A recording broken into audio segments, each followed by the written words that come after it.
बंधो मोई सावधान माते, जहरा प्रसादे भई ए भवा तुरिया जाई। कृष्ण प्राप्ति होई जहाँ होई ते, गुरु मुख पद्मा वाक्या चित्ते ते कुरियाई क्या। अरे ना करी हो माने आशा, श्री गुरु चरणे रति ऐसे उत्तम गति। जे प्रसाद पूरे सर्व आशा, चक्षुदान दिलो जय जन्मे जन्मे प्रभु सई। दिव्य ज्ञान हृदय प्रकाशितो, प्रेम भक्ति जहाँ होते अविद्या विनाशा जयते। वेद गए जहर चरितो, श्री गुरु करुणा सिंधु अधम जनर बंधु। लोकनाथ लोकेरा जीवाना, हा प्रभु को दया दियो मोर पद छाया। इब जस घुष त्रिभुवाना, शिला प्रभु पद पतित पावना। श्रीला गुरुदेव लोइलो शरणा, जय प्रभुपदा प्रभुपदा प्रभुपदा। जय प्रभुपदा, जय जय प्रभुपाद प्रभुपाद प्रभुपाद। जय जय प्रभुपाद, जय जय गुरुदेव गुरुदेव गुरुदेव। जय जय गुरुदेव, हरि बोल हरि बोल। नित्य गौर हरि बोल। शिला प्रभुपाद की जय। हरे कृष्णा। हरे कृष्णा। बहुत बहुत धन्यवाद माता जी। तो अब समय हो चुका है आज का लेक्चर का। तो प्रभु जी हम लोग के साथ में जुड़ चुके सुरेश कदाय प्राण गौरांग प्रभु जी। तो हम लोग प्रभु जी का वेलकम करेंगे बाय लाउडली चैंटिंग हरे कृष्णा महामंत्र से। हरे कृष्णा कृष्णा कृष्णा हरे हरे, हरे हरे राम राम हरे राम राम हरे हरे। हरे हरे कृष्णा। प्रभु जी धन्यवाद, प्रणाम।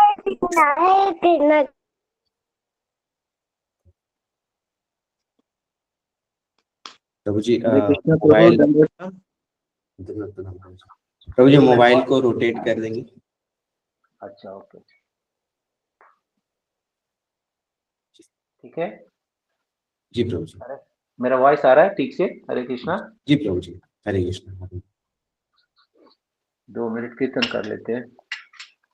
जय राधा माधव कुंज बिहारी, जय राधा माधव कुंज बिहारी, जय गोपी जन वल्लभ गिरिवरधारी, गोपी जन वल्लभ गिरिवरधारी, यशोदानंदन व्रज जन रंजन, यमुना तीरा वनचारी, यमुना तीरा वनचारी। जय राधा माधव कुंज बिहारी, हरे कृष्णा कृष्ण कृष्ण हरे हरे, हरे राम राम राम हरे हरे, हरे कृष्णा कृष्ण कृष्ण हरे हरे, हरे राम राम राम हरे हरे। जय राधा पति सती गौर निताई, सीताराम लक्ष्मण हनुमान की जय। जय नरसिंह देव जय नरसिंह देव, प्रहलाद महाराज जय प्रहलाद महाराज। जय जगन्नाथ जय जगन्नाथ, जय बलदेव देवी जय सुभद्रा। निताई गौर हरि बोल हरि बोल हरि बोल हरि बोल। जय राधा पार्थ साथी ललिता विशाखा की जय। जय सीताराम लक्ष्मण हनुमान की जय। जय गौर निताय की जय। लक्ष्मी नरसिंहदेव भक्त प्रहलाद महाराज की जय। जगत गुरु शील प्रभुपाद की जय। बोल प्रेमानंदे हरि हरि बोल। ओम अज्ञानतिमिरान्धस्य ज्ञानाञ्जनशलाकया चक्षुरुन्मिलितं येन तस्मै श्रीगुरवे नमः। श्रीचैतन्यमनोभीष्टं स्थापितं येन भूतले स्वयं रूप कदा मह्यं ददाति स्वपदान्तिकम्। वन्देऽहं श्रीगुरुं श्रीयुतपथकमलं श्रीगुरून् वैष्णवांश्च श्रीरूपं साग्रजातं सहगणरघुनाथान्वितं तं सजीवं साद्वैतं सावधूतं परिजनसहितं कृष्णचैतन्यदेवं श्रीराधा कृष्णपादान् सहगणललितान् श्रीविशाखान्वितां च। हे कृष्ण करुणा सिन्धु दीनबन्धु जगत्पते गोपेश गोपिकान्त राधाकान्त नमस्तुते। तप्त कांचन गौरांगी राधे वृंदावनेश्वरी वृषभानुसुते देवी प्रणमामि हरिप्रिये। वाञ्छाकल्पतरुभ्यश्च कृपा सिन्धुभ्येव च पतितानां पावनेभ्यो वैष्णवेभ्यो नमो नमः।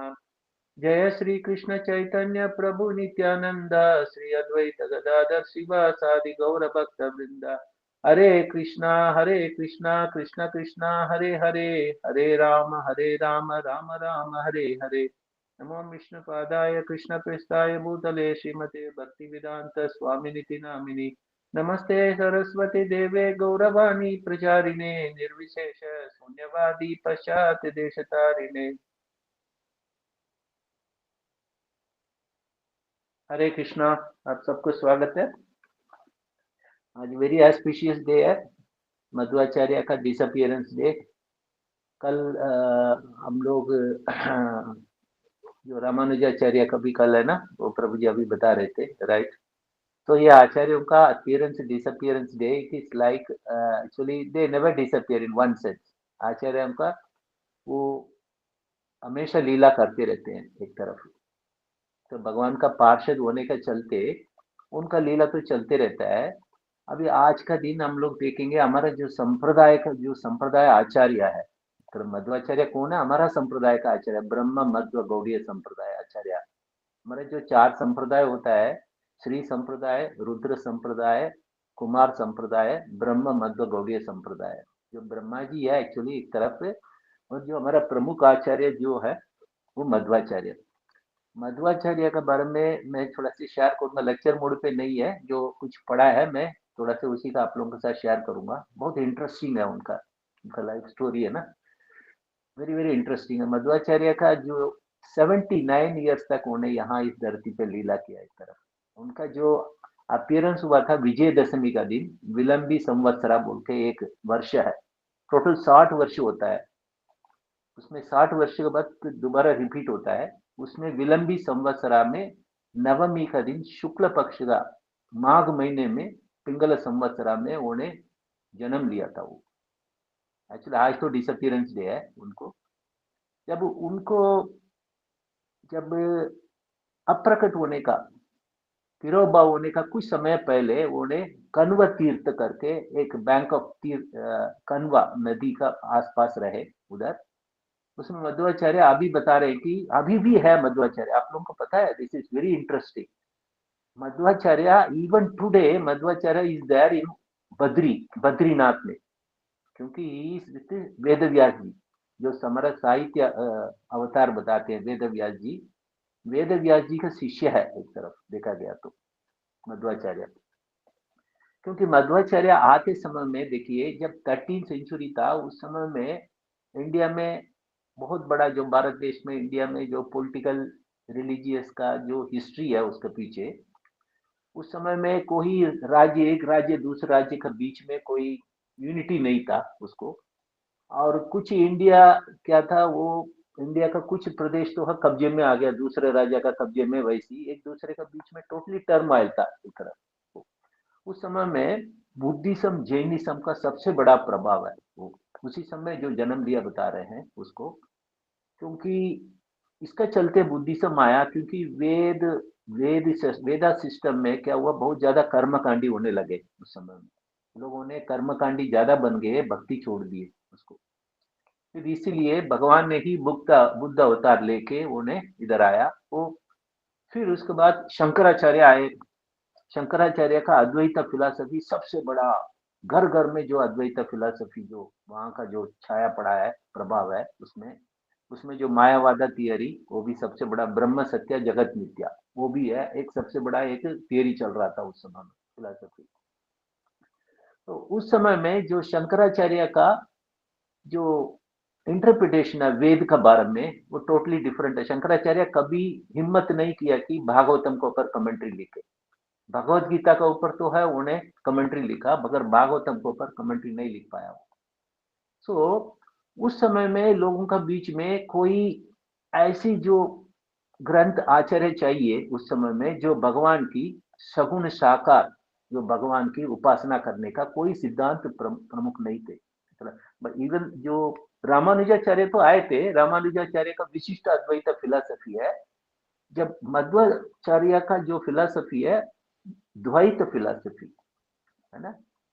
तो उसका फिलॉसफी के बारे में हम लोग समझेंगे, क्योंकि रामानुजाचार्य का भी शंकराचार्य का जो फिलॉसफी है अद्वैत फिलॉसफी का तोड़ने के लिए रामानुजाचार्य का सबसे बड़ा योगदान है, मगर उससे ज्यादा योगदान है किसका, मध्वाचार्य का। क्योंकि रामानुजाचार्य का विशिष्ट अद्वैत लिखा है उन्हें वो, मगर रामानुजाचार्य का पास क्या था, 10 उपनिषद का ऊपर टिप्पणी नहीं लिखा।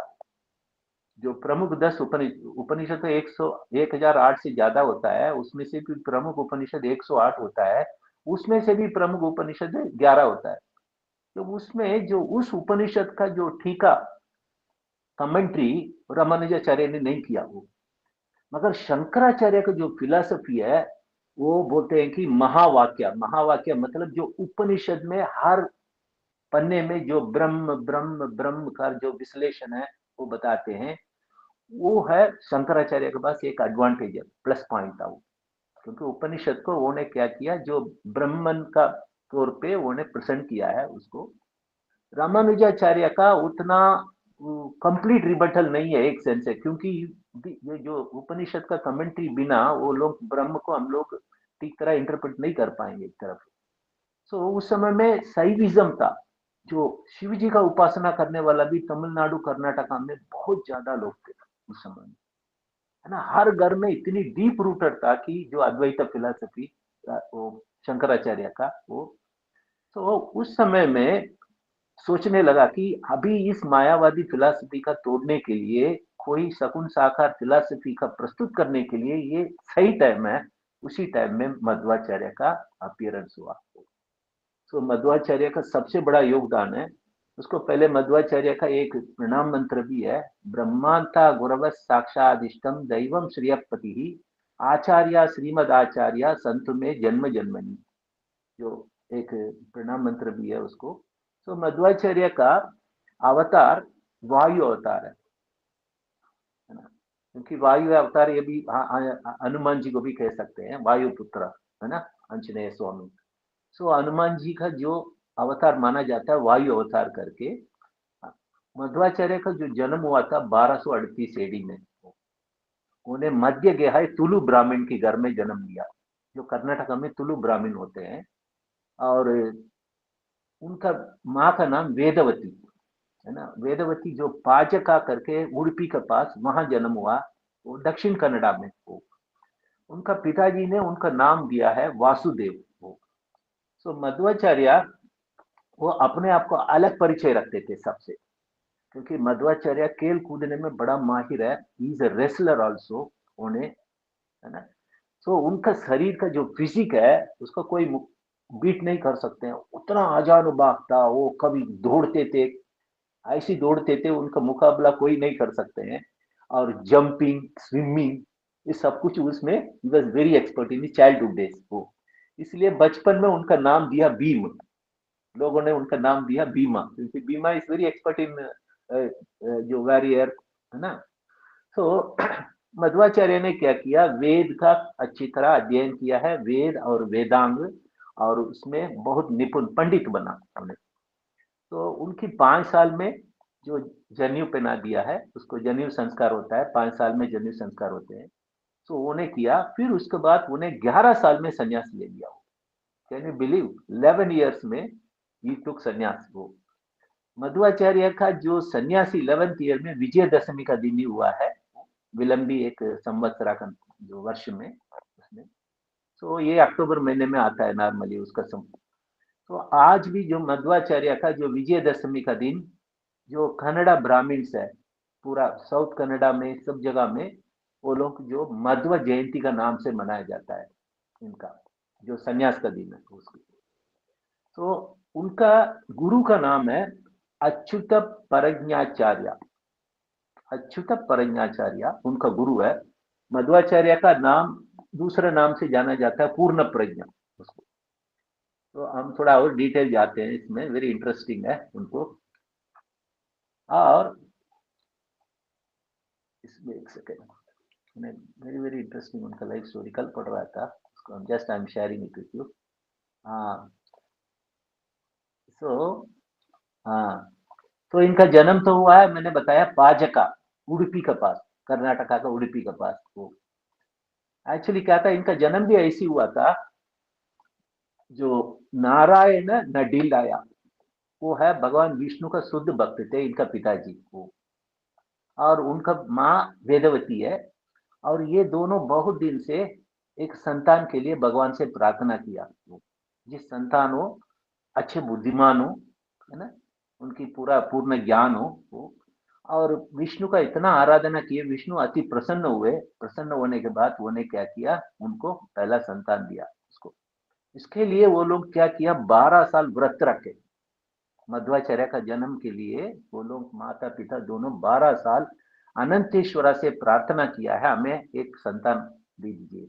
लास्ट में उनका जो प्रार्थना का उत्तर मिला है, अनंत से अनंतेश्वरा, लॉर्ड अनंतेश्वरा विष्णु है, विष्णु ने क्या किया, उनको एक संतान दिया उसको, है ना।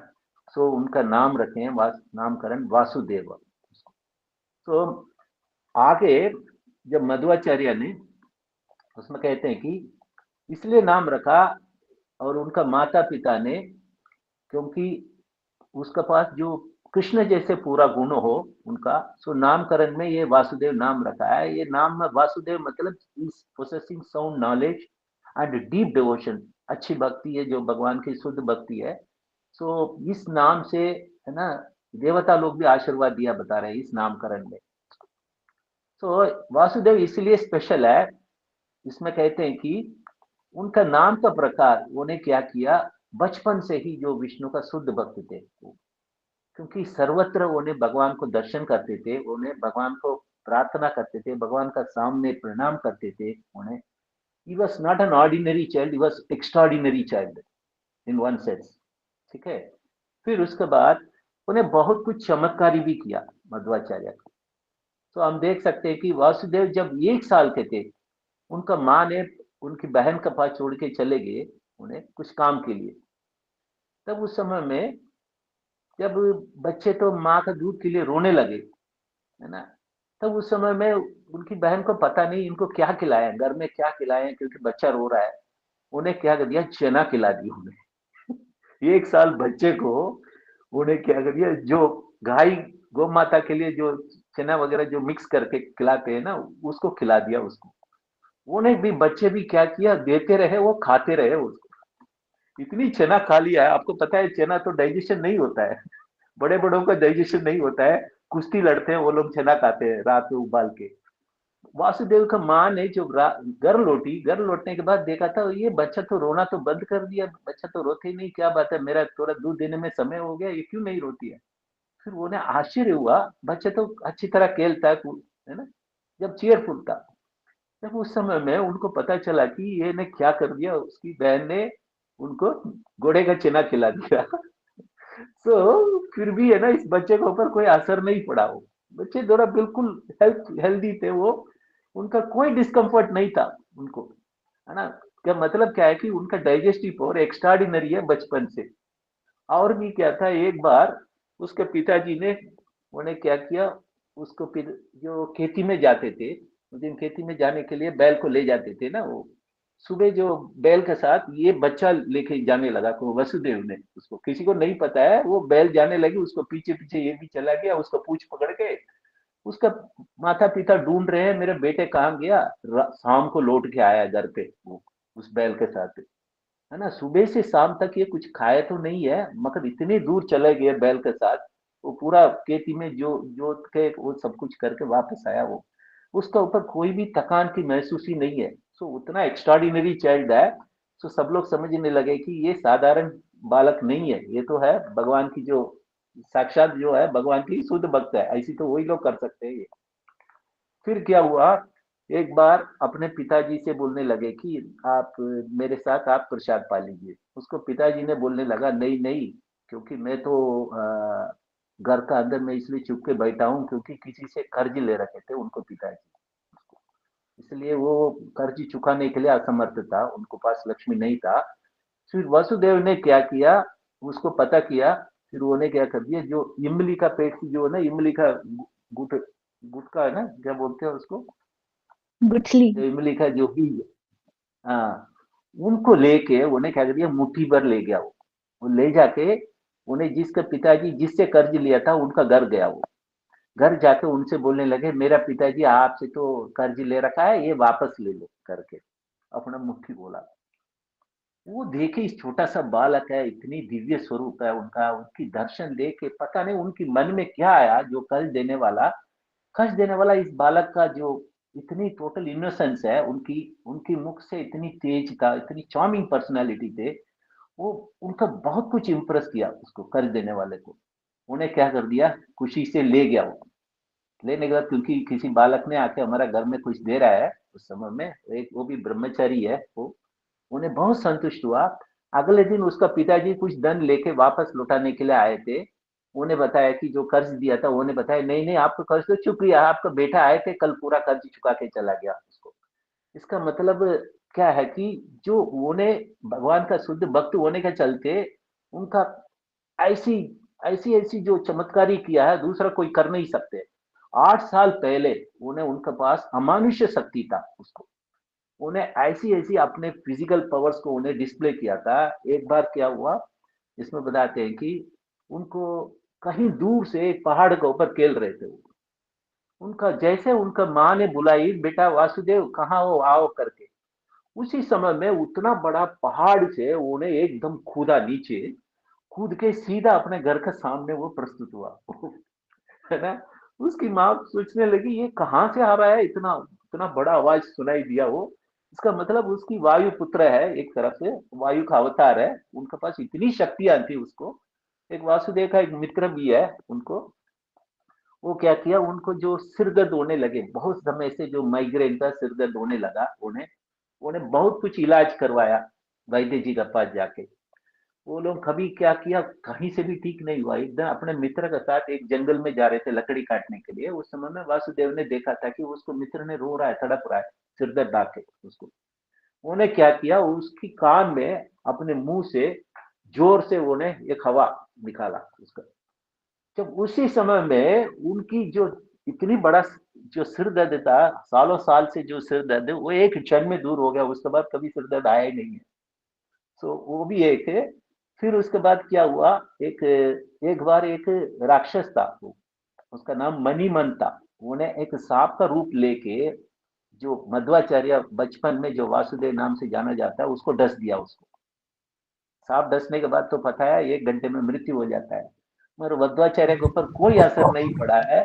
उन्हें क्या कर दिया, अपने अपने पैर उस सांप का सिर पे रख के उन्हें कुचल दिया जमीन पे। है ना। तो वैसी है, उनका कोई नुकसान नहीं हुआ आई मीन टू से। तो ऐसे ऐसे अनेक चमत्कारी किया है मध्वाचार्य। और उनका पास ज्ञान का अभी कोई कमी नहीं है। जब इतने ब्रिलियंट चाइल्ड थे मध्वाचार्य, उसका एक बार कुछ कहने से वो तुरंत उसको रट लेते थे, याद करते थे उसको। उसका पिताजी एक दिन पहले का जो एक दिन उनकी लेसन्स लिए थे, उसका क्लास ले रहे थे, अगले दिन उस क्लास को रिपीट कर रहे थे उसको। तुरंत मध्वाचार्य ने बोलने लगा कि आप तो कल जो बताया आज क्यों बता रहे हो मुझे, आज बताने की जरूरत नहीं है, मैं खुद बताऊंगा करके। उन्होंने जो कुछ कल शिक्षा दिया था उसको एज इट इज उन्हें रिपीट किया है।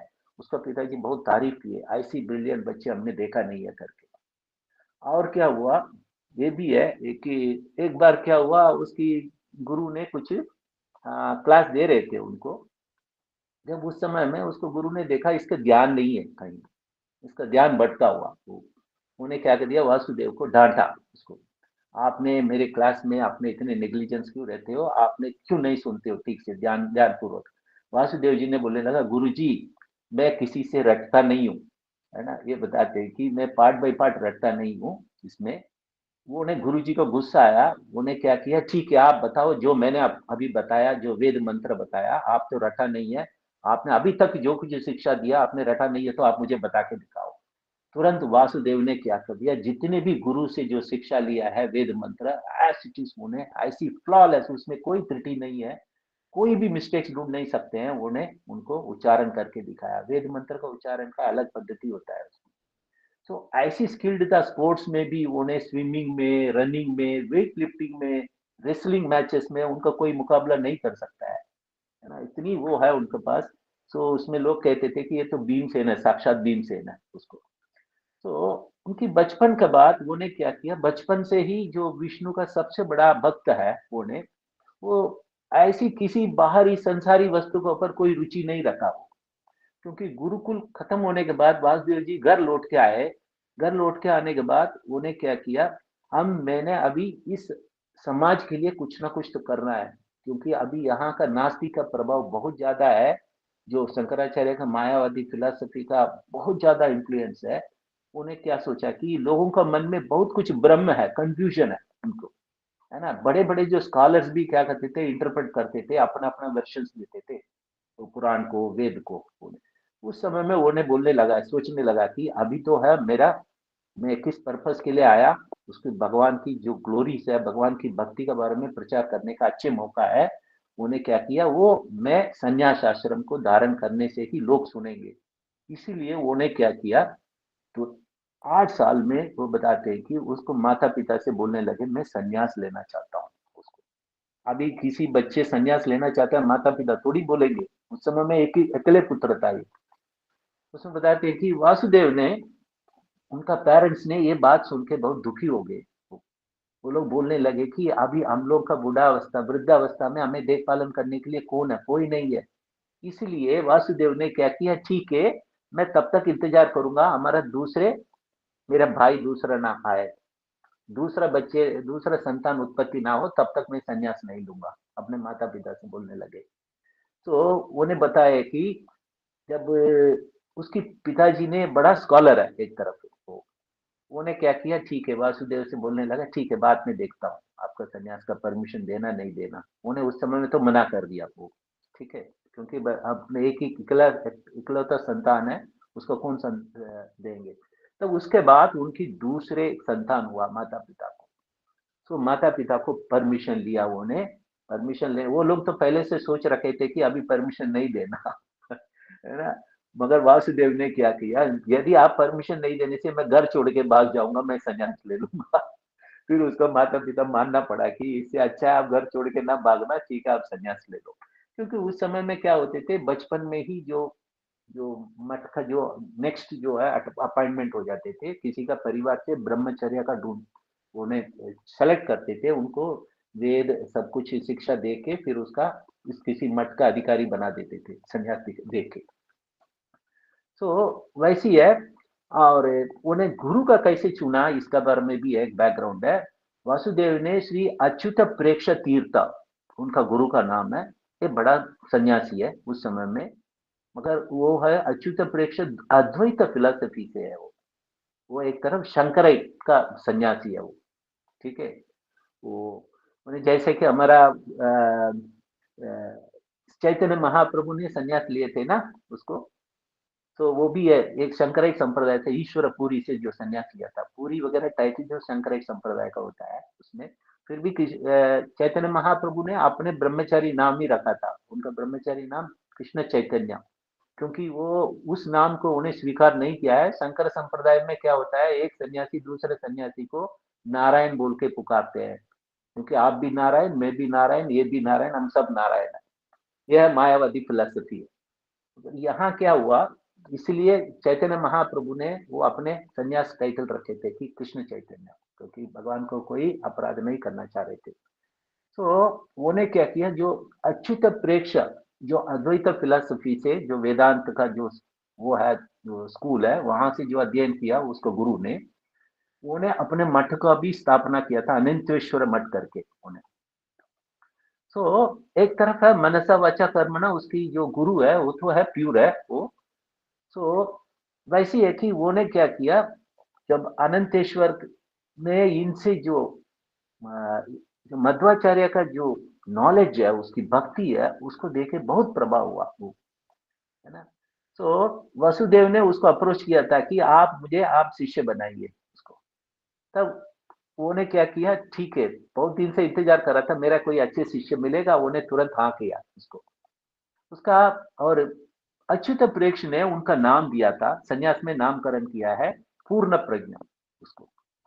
पूर्ण प्रज्ञा मतलब जो है, अच्युत प्रेक्ष ने जो पूर्ण ज्ञान से जो भरपूर है उसको कहते हैं पूर्ण प्रज्ञा उसको।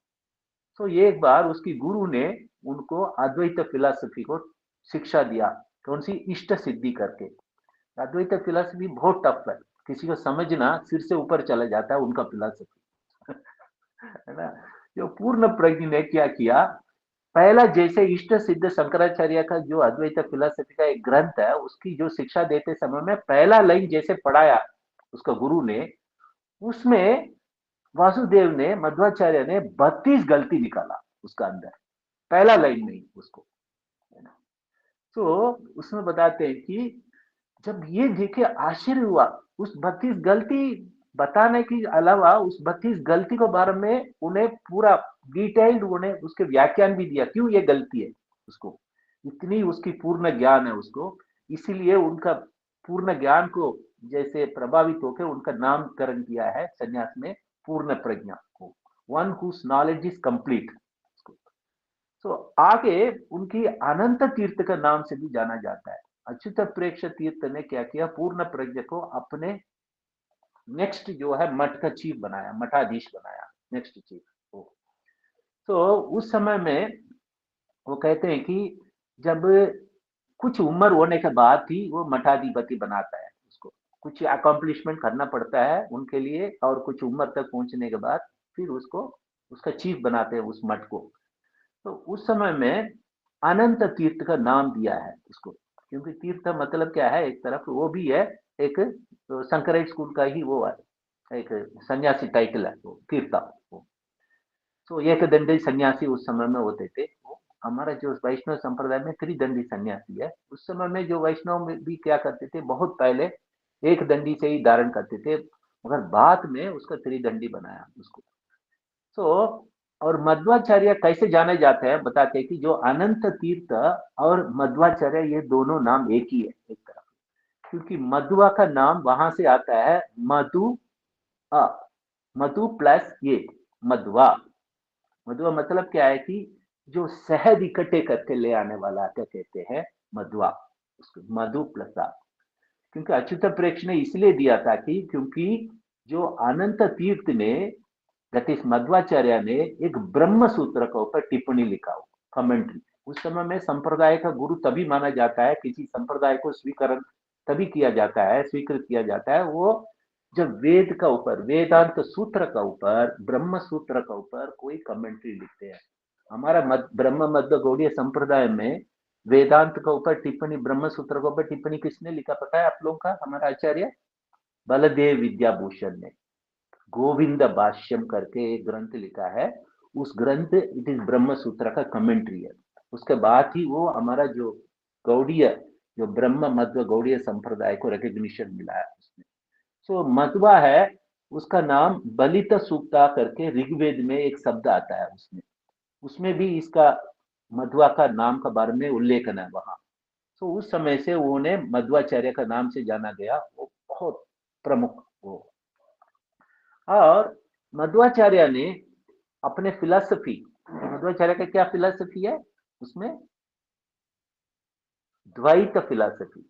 अद्वैत मतलब एक है, द्वैत मतलब दो है, ठीक है। और जीव और भगवान भिन्न है, जीव और भगवान एक कभी नहीं हो सकता। अद्वैत फिलॉसफी में क्या है, जीव और भगवान एक है। जीव अज्ञानता का वश वो अपने आप को उन्हें भगवान से अलग समझता है, जिस समय में वो अज्ञान हट गया वो भगवान बन जाता है। ये मायावादी का फिलॉसफी है। उन्होंने क्या किया, यहाँ जो मध्वाचार्य का philosophy very very very interesting philosophy है, उसमें वो क्या शिक्षा दे रहे हैं, लॉर्ड हरि सुप्रीम, हरि सर्वोत्तम, है ना। और ये जगत है एक्चुअली, ये मिथ्या नहीं है जगत। जब मायावादी फिलॉसफी कहते हैं कि ब्रह्म सत्य जगत मिथ्या, इसमें कहते हैं कि ये जगत टेम्पररी है ना, ये जगत मिथ्या नहीं है, फॉल्स नहीं है वो। और बताते हैं कि भगवान और जीव का बीच में 5 अंतर है। जीव और जो चर अचर और भगवान, इस तीनों का बीच में 5 अंतर है उसमें। ये 5 अंतर को पंचभेद कहते हैं इसको। पंचभेद कैसे, भगवान और जीव का बीच में, और भगवान और जो नॉन लिविंग थिंग्स, जो जड़ जड़ है उसको बीच में क्या संबंध है, और जीव और जड़ इस दोनों का बीच में क्या संबंध है, और जीवों का बीच में ही क्या फर्क है, और जो जड़ का बीच में क्या फर्क है। ये है 5 जो तत्व को उन्हें प्रस्तुत किया उसमें। उसके लिए उन्होंने 3 प्रमाण को इस्तेमाल किया, है ना। वो है प्रत्यक्ष प्रमाण, एक आगम प्रमाण, एक अनुमान प्रमाण। प्रत्यक्ष प्रमाण क्या है, हम आंखों देखी बात है, जो हम देखते हैं सामने, डायरेक्ट एविडेंस है वो। और अनुमान प्रमाण क्या है, गस्जिंग है, हम सोचते हैं ऐसी होगा ऐसी होगा, है ना। जैसे हम थोड़ा सा अनुमान लगाते हैं, अनुमान प्रमाण। तीसरा आगम प्रमाण क्या है, स्क्रिप्चर्स, जो शास्त्र, शास्त्र जो बोलता है शब्द ब्रह्म, उसका इंपॉर्टेंस इसमें। सो उन्होंने तीनों मेथड को यूज किया था अपने अपने तत्व को स्थापित करने के लिए वो, है ना। जब उस समय में उन्होंने इसमें आगे और भी कहते हैं कि इनके बारे में बहुत डिटेल है इसमें, इसमें बताता हूँ एक सेकंड, हम थोड़ा स्किप करके चलते हैं तो और भी है इनके बारे में बताते हैं कि मध्वाचार्य और एक चमत्कारी किया कि जब walking on water, walking on water क्या है, बद्री का आश्रम से वापस आ रहे थे अपने आचार्य शिष्य के साथ। उस समय में उन्हें गंगा नदी पार करना था वो, क्योंकि गंगा नदी को बोट का बिना पार नहीं कर सकते थे, बोटमैन कोई अवेलेबल नहीं था उस समय में। सो मध्वाचार्य ने क्या कर दिया, अपने शिष्य को सबको पीछे छोड़ दिया है। छोड़ने के बाद उन्हें गंगा नदी के ऊपर चलने लगे, वो बहुत दूर जाके उन्हें अदृश्य हो गया उसको। उसका तब तक शिष्य ने दूसरा अरेंजमेंट वगैरह करके वहां दूसरी तरफ पहुंचे, वहां देखने से वहां मध्वाचार्य मिल रहे हैं सामने। तो वहां एक मुस्लिम राजा था, ये देख के बहुत आश्चर्य हुआ, ये आचार्य गंगा नदी के ऊपर चल के उन्हें दूसरी पार पहुंच गए उसको बिना बोट की सहायता से। ये तो है बड़ा ग्रेट आचार्य है उसको, क्योंकि उसका कपड़े भी गीले नहीं थे, मध्वाचार्य का कपड़े भी। तो वैसे उन्हें समझने लगा कि ये तो साधारण नहीं है ना। फिर उसके बाद आगे कहते हैं कि एक बार क्या हुआ, एक ब्राह्मण ने उसको न्योता दिया। जब यानी मध्वाचार्य प्रसाद वगैरह पाने के बाद उन्हें क्या कर दिया, उस ब्राह्मण ने बोला था कि मैं आपको चुनौती देता हूँ, आप ना ये, मैंने ये इतनी केला वो भगवान के ऑफर किया, 4000 केला भगवान के ऑफर किया था वो ब्राह्मण ने। वो बोलने लगे कि आपका एक चुनौती है, आप इस 4000 केले को आप पा सकते हो, ये भगवान का प्रसाद है, आप पा सकते हो क्या। फिर उन्हें उस चुनौती उन्हें स्वीकार किया है उन्हें मध्वाचार्य ने क्या किया, 4000 केले को खा लिया खाने के बाद। फिर उसके बाद 30 जो बड़े जो वेसल्स है उसके अंदर दूध रखे थे उसको भी पी लिया, क्योंकि ये सुपर ह्यूमन एबिलिटीज है आचार्य को। क्योंकि ये बहुत बहुत आश्चर्य की बात है, इसका मतलब जो वायु पुत्र है इट कैन डू एनीथिंग। जैसे हनुमान जी ने वहां उनको सूर्य को जो पकड़ने के लिए चले गए ना, सूर्य लाल लाल थे, वो सोच रहे थे कि कोई मैं करके उन्हें वहां उसके पकड़ने के लिए गए थे। वैसे ही उनके पास एक्स्ट्राऑर्डिनरी पावर्स है, स्पेशल पावर्स है आचार्य का वो, है ना। फिर वो मुसलमान ने सोचने लगे आप हमारा राज्य में कुछ देर रुक जाओ, मगर आचार्य ने मना कर दिया है। उन्हें सोचा थी आप यहाँ से जा नहीं सकते हो, उसका घर में ताला मार दिए कि तो मध्वाचार्य को जाने नहीं दिया, घर में ताला मार दिया, उस गांव को भी चारों तरफ घेर लिया है। मगर क्या हुआ, उसका अगले दिन सुबह आके देखा वहां मध्वाचार्य है ही नहीं है, ही बिकेम इनविजिबल, है ना। सैन्य सब कुछ सुरक्षित है, वहां से कहां से निकल गया भगवान जाने वो। फिर उसके बाद एक बार क्या हुआ, एक चोर ने उनको लूटने के लिए कोशिश किया उसको, बहुत दूर से उन्हें चोर देख रहा है वो।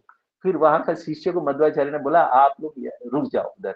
जैसे चोर ने आया, फिर उसके बाद देखा वो लोग, सभी लोग है ना उसको जैसे पत्थर जैसे हो गए वो, है ना। सो वो चोर ने बोला यार ये लोग इतने लोग आए, यही तो पत्थर ही पत्थर दिखाई दे रहा है, कुछ कोई दिखाई नहीं दे रहा है, क्या हो गया उसको। फिर उसके बाद सोचने लगा मैं तो, ये लोग थोड़ी आ रहा है उसको लूटने के लिए कोशिश किया, मेरे सामने देखा, मेरा मेरा भ्रम तो नहीं हुआ, मैं जो सामने देखा वो लोग कहाँ चले गए। फिर उसके बाद चोर चले गए, फिर उसके बाद आगे वो लोग अपने शिष्य के साथ आगे बढ़ने लगे वो, है ना। फिर उस समय में चोर ने क्या किया, दूर जाके थोड़ा मुड़ के देखा, देखने से वो लोग सब जा रहे हैं है ना, वो इतना योगिक पावर है उनका पास। फिर वो लोग क्या किए, चोर लोग वापस आके उनसे क्षमा प्रार्थना मांगने लगे, वो भी है एक। और ये भी है, और आखिर में ये भी बताता हूँ एक, आ,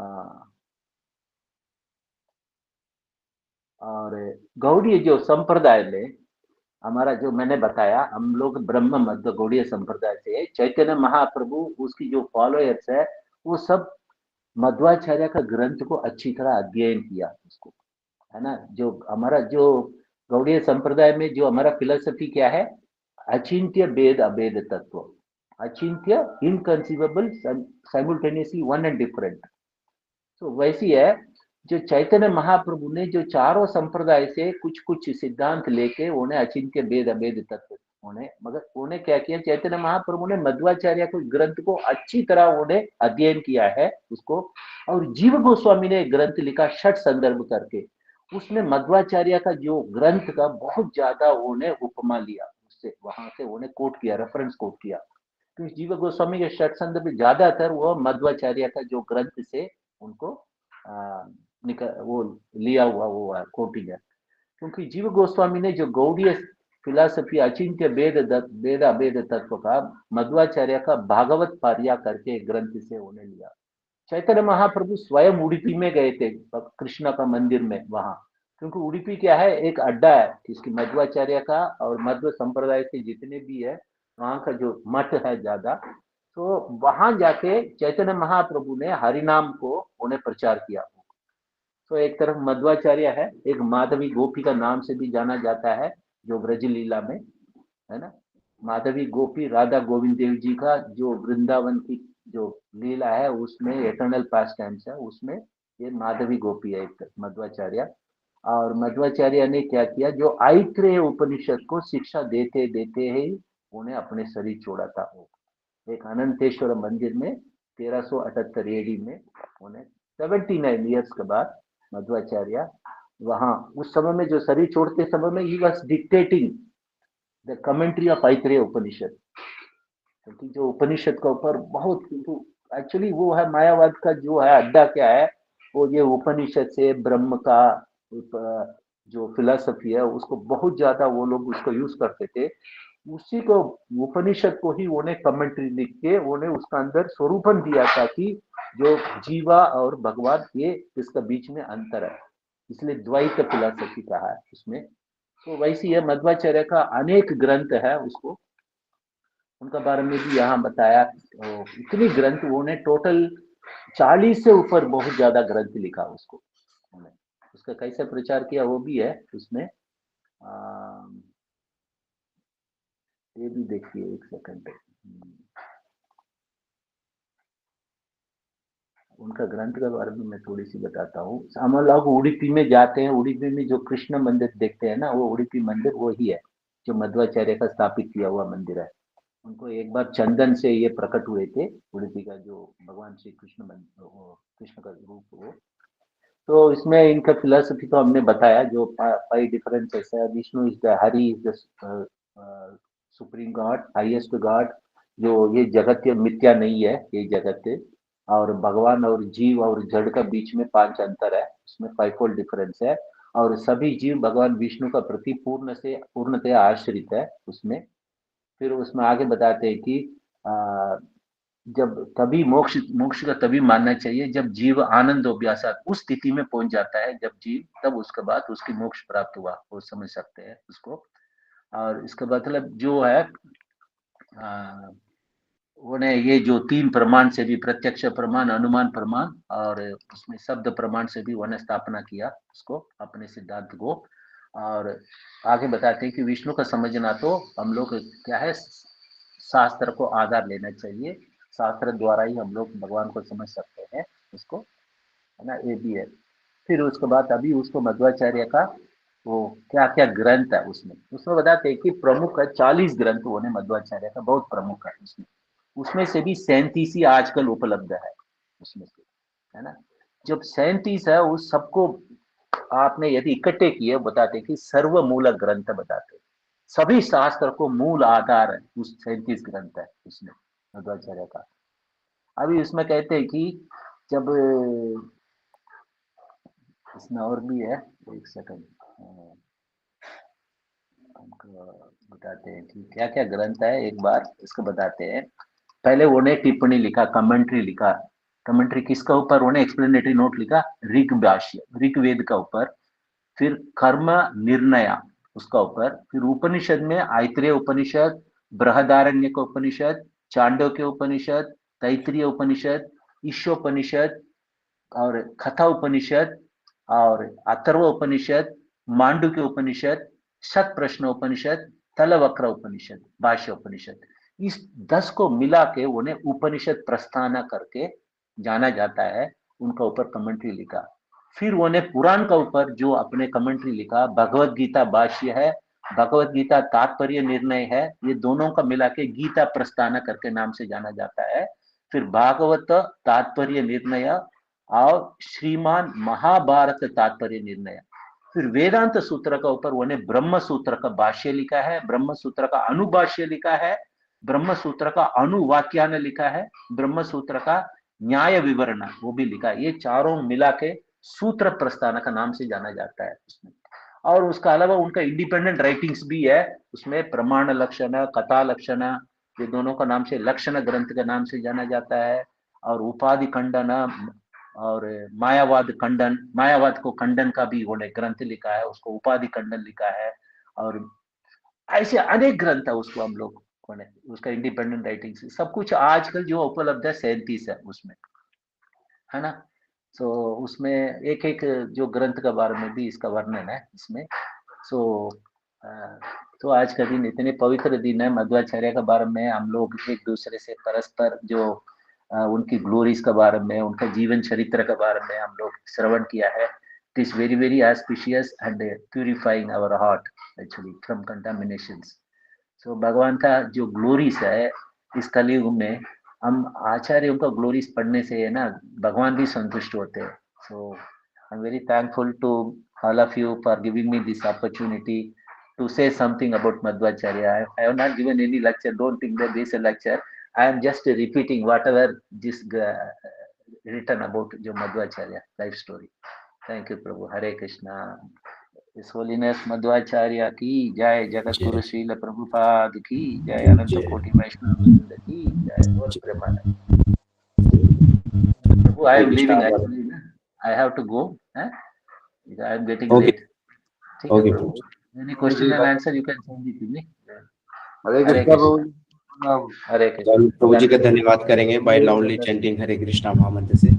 हरे कृष्णा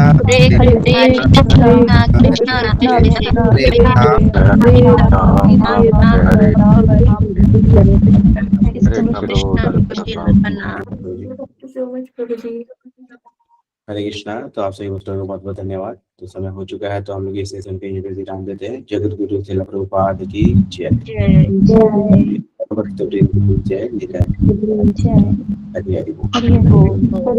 हरे कृष्णा।